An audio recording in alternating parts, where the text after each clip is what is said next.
first, our top story of the day. People are still cleaning up after storms hit across the state yesterday. Here in Central Texas, we saw some flooding, downed trees, and debris littering the streets. However, these storms unfortunately turned deadly in Houston. 4 people were killed and 1 million were left without power. And some folks could be without power there for up to a week, officials are saying. The hurricane-force winds were so powerful, numerous windows were blown out of high-rise buildings in the downtown area, and there was glass all over the streets.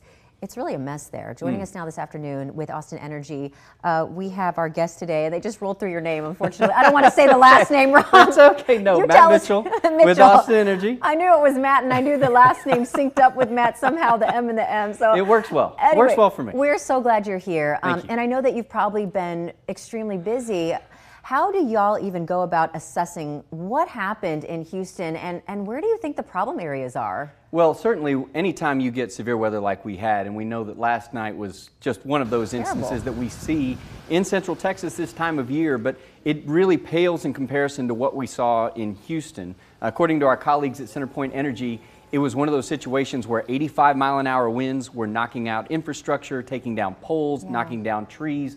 A similar situation in some ways to what we see here from time to time, but the devastation there much more profound than here. You know, and we were in some pretty heavy coverage yesterday, as you can imagine. Our team was all over things, and we know that we saw some power outages here. How is it looking today, and are there any problem areas that we should know about? Thankfully, no problem areas. It's looking much, much better, Britt, and that's a testament to the crews that were out all night restoring power.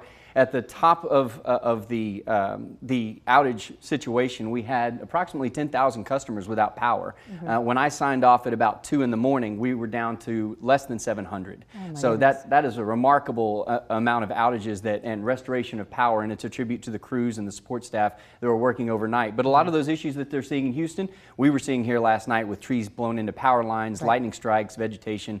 It was a real mess. And that's always what we worry about with these heavy winds and even the lightning strikes. That can just take those trees right over into the power lines.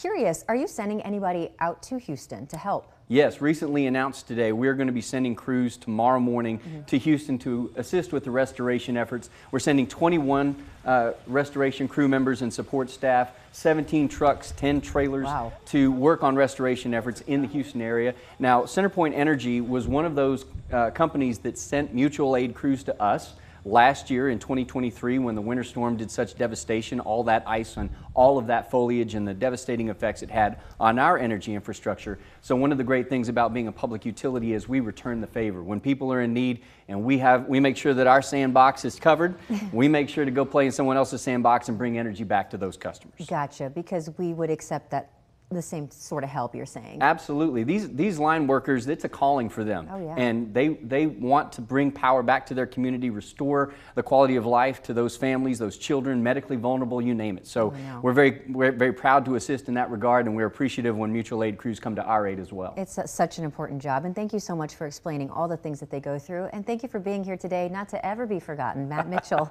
joining us this afternoon. My pleasure. Thanks for having me, Brett. We love seeing you. Thank you.